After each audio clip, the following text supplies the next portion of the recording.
Desde cuando Marx montó Proceso al Capital, la historia del pensamiento político social ha sido constreñida rigurosamente a rehacer, de decenio en decenio, el proceso a Marx. En este fenómeno, que dura ya un siglo, hay quizá un signo análogo a aquel que distingue a la obra de Aristóteles y, en menor medida, a la de Tomás de Aquino. De hecho, las superaciones de Marx, que van de Bernstein a Croce, Weber, de Mann, Pareto, no cuentan ya. Empero, precisa reconocer que esta importancia central que la crítica a Marx tiene en el siglo presente, en realidad es el reflejo de la importancia central de los mismos problemas que él ha puesto en la plaqueta de los microscopios sociales, principalmente el que se refiere a la socialidad de los problemas políticos modernos. En el plano de los movimientos políticos la cosa aparece particularmente evidente, no hay partido político que no se haya dado un programa social. La incidencia de los fenómenos que Marx ha puesto de relieve se vislumbra sobre todo en los híbridos que han nacido de la fenomenología política, liberalismo social, capitalismo popular,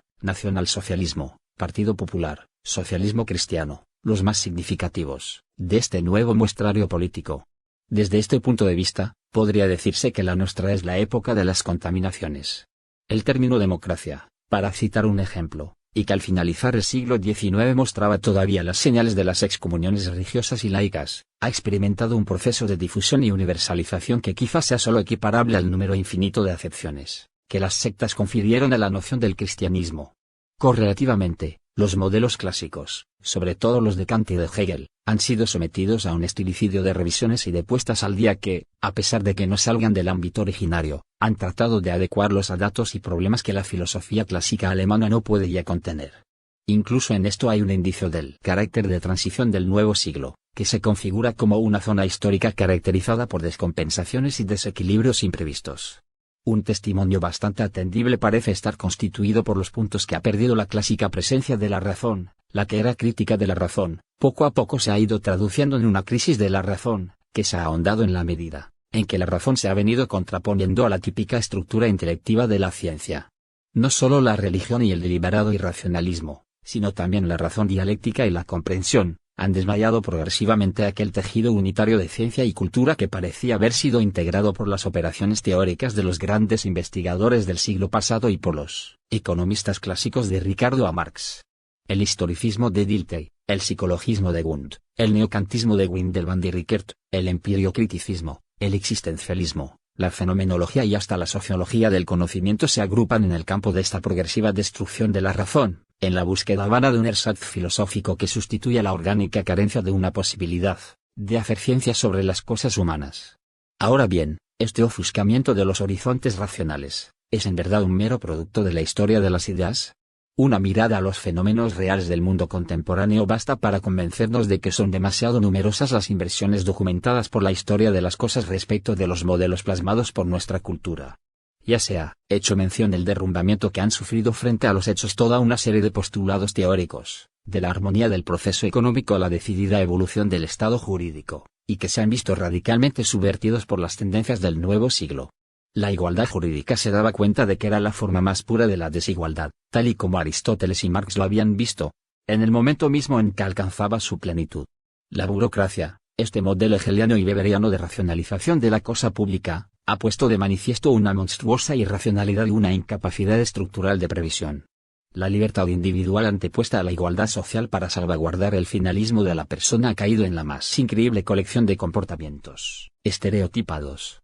La sociedad de los privados, que debía asegurar el desenvolvimiento de cada individuo, ha manifestado gigantescas formaciones monopolistas capaces incluso de modelar los consumos individuales. El principio de nacionalidad ha desembocado en las doctrinas del primado nacional, primero, y del racismo, después. La división de los poderes, la rule of law, el control jurisdiccional de los órganos del Estado y todo el arsenal del moderno derecho constitucional, se han revelado demasiado frecuentemente impotentes para contener la transformación autoritaria del Estado, y no solo eso, sino que incluso la han promovido. ¿Qué es lo que queda de la civilización liberal individualista, que no haya sido ya utilizado para explicar estos fenómenos? Incluso las declaraciones de los derechos adquieren un sabor objetivamente equívoco frente a la historia contemporánea. Por lo demás, no es verdad que tales declaraciones fueron denegadas por la Francia jacobina a sus colonias, en las que, evidentemente, no tenía ninguna validez el trinomio liberté, égalité, fraternité. Para nuestros fines, lo fundamental no es realizar el censo de las ruinas de tantos principios eternos.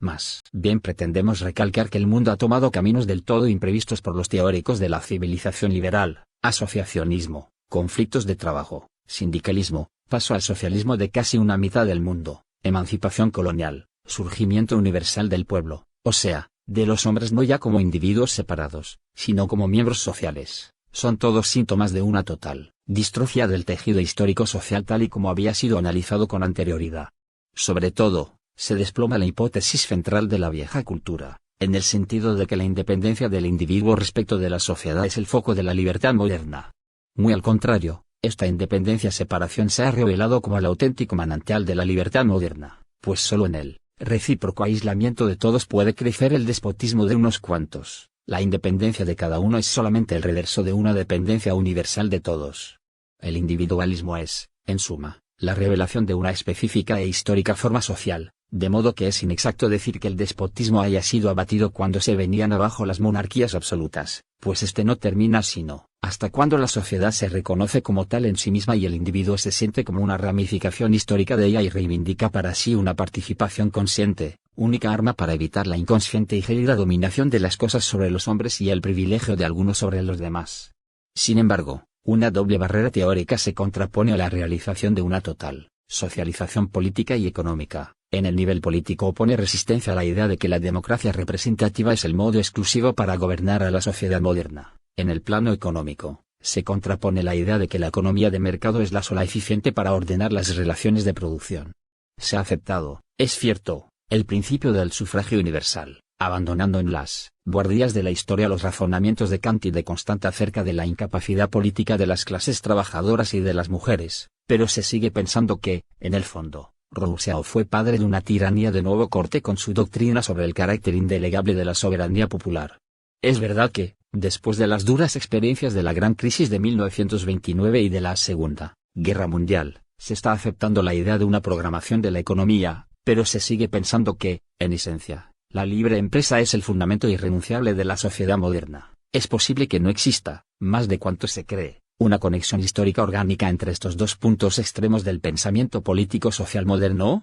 En realidad, los argumentos aducidos para sostener el carácter utópico de una democracia directa en el mundo moderno, se fundan no tanto en las dimensiones del Estado nacional, mucho más amplio que la ciudad-estado ateniense, como en la difusión enorme de la división del trabajo que, al transformar radicalmente las relaciones entre los hombres en relaciones privadas, ha puesto de manifiesto la esfera política como una esfera separada de la esfera de las actividades sociales. Desde este punto de vista, aparece bastante clara la referencia histórica del carácter representativo del Estado a la estructura privada de la economía moderna. Por lo demás, no es casual que todas las declaraciones de los derechos y las cartas constitucionales de los estados representativos tengan como fundamentos indeclinables no solo el sistema del habeas corpus sino también el sistema de la propiedad privada. Como ya en Locke, la tutela de la vida y de sus articulaciones ético-políticas se hace acompañar cumplidamente de la tutela de la propiedad. Sin embargo, en los dos planos, el político y el económico, se han ido madurando contradicciones que siembran el desconcierto acerca de la necesidad inderogable de que las garantías del individuo se confíen en eterno a la gestión representativa del Estado y al sistema de la libre empresa. Los desarrollos históricos han hecho luz, por ejemplo, sobre cómo el Estado representativo, prensado por las objetivas necesidades de las relaciones sociales modernas, ha ampliado enormemente las dimensiones de su actividad y ha tratado de colmar el surco divisorio entre política y sociedad con una progresiva expansión de la economía pública y de la intervención social en todos los campos, de la educación a la asistencia, de las obras públicas a la previsión social, del comercio exterior a los organismos descentralizados. De esta manera se ha confirmado la unidad sustancial entre Estado y sociedad, su necesaria unificación en nuestra época, pero tal confirmación se ha dado a través de una subordinación de las actividades sociales a la gestión político-burocrática, que, por una parte, ha minado la originaria estructura del Estado representativo, y que, por otra parte, ha sobrepuesto el formalismo burocrático a las competencias sociales. La perspectiva de la burocratización universal, de la que Weber vio los méritos teóricos más bien que los defectos históricos, se nos aparece como una perspectiva con posibilidades para devorar la residual libertad del individuo independiente, mientras se hace cada vez más claro que una auténtica reconquista de la unidad social es posible solo si la estatalización o nacionalización se convierte rápidamente en socialización, confiriendo a los gestores sociales unidos aquellas tareas que la burocracia debería realizar desde fuera y sin competencia. En el plano económico, empero, La adhesión a la programación económica se encuentra ante una disyuntiva no menos preocupante. O bien la programación influye sobre las estructuras de los institutos económicos y se introduce en un proceso de socialización de los medios de producción e intercambio, o bien, en el desenvolvimiento de sus proyectos de armonización, chocará fatalmente contra las imponentes reservas privadas de las grandes formaciones monopolistas. El pensamiento político-social contemporáneo desde hace varios decenios se está probando a través de estos problemas, provocados, a propósito, por el análisis crítico de Marx, que planteó dos términos resolutivos e intercondicionados: la decadencia del Estado y la socialización de los medios de producción y de intercambio. ¿En qué medida las modificaciones del Estado representativo moderno sean de ahí la difusión de las indagaciones acerca de las incisivas? Parece demostrarlo la trágica torsión que ha experimentado con los autoritarismos fascista y nazi, en general, con la progresiva expansión del poder ejecutivo en perjuicio del poder legislativo y el enjaulamiento del ejercicio popular de la soberanía. Frente a tales modificaciones, la misma eficiencia de la democracia, limitada a la democracia constitucional, palidece y se configura exclusivamente como mera técnica de selección y designación de los gobernantes, élites del poder y los condicionamientos sociales del poder político, mientras que la utopía de la democracia como régimen popular se sustituye de modo radical por el compromiso. 70. Correlativamente, la programación de la economía tiende a resolverse en una coordinación marginal de esferas privadas fundamentalmente irreductibles, una vez que ha decaído casi por todos lados el mito corporativista. Pero hay más aún. Esta restricción de la problemática democrática dentro de los límites de las técnicas constitucionales y su íntima conexión con la libertad de empresa ha generado dos grandes nudos teóricos que siguen siendo intrincados: la sustitución de la originaria y límpida distinción entre liberalismo y democracia por la distinción entre democracia, liberal constitucional, y totalitarismo, que se ha impuesto casi universalmente en la cultura occidental, ofuscando y empobreciendo los términos reales de los problemas políticos. En el campo del socialismo, aquella distinción se ha reflejado en una no menos grave alteración teórica, que consiste en la contraposición frontal del socialismo a la democracia y de la democracia social a la democracia política. Se podría decir que en un campo la teoría política liberal ha absorbido algunas tesis de la democracia, sobre todo la que se refiere al sufragio universal, y ha expulsado del territorio de la problemática social las implicaciones igualitarias, económicas y sociales que tenía originalmente, mientras que en el otro campo la crítica económico-social de las relaciones entre capital y trabajo ha desvanecido la importancia de las mediaciones políticas, al aceptar como buena, en el fondo, la operación teórica del liberalismo. En este marco es posible apreciar otro aspecto más, nada secundario, de los híbridos políticos que recordamos con antelación. Nacidos bajo la presión de la crítica socialista, han tratado de resolver la contaminación en una auténtica hegemonía teórica y política, y ello no sin dejar de tener cierto éxito. El indicio que ofrece la prueba de lo dicho quizá se pueda encontrar en la escisión que se ha operado en el socialismo, cuya ala socialdemocrática se ha configurado como una forma política liberal del movimiento obrero, mientras que el ala marxista no ha logrado convertirse en la heredera teórica consciente de la expansión social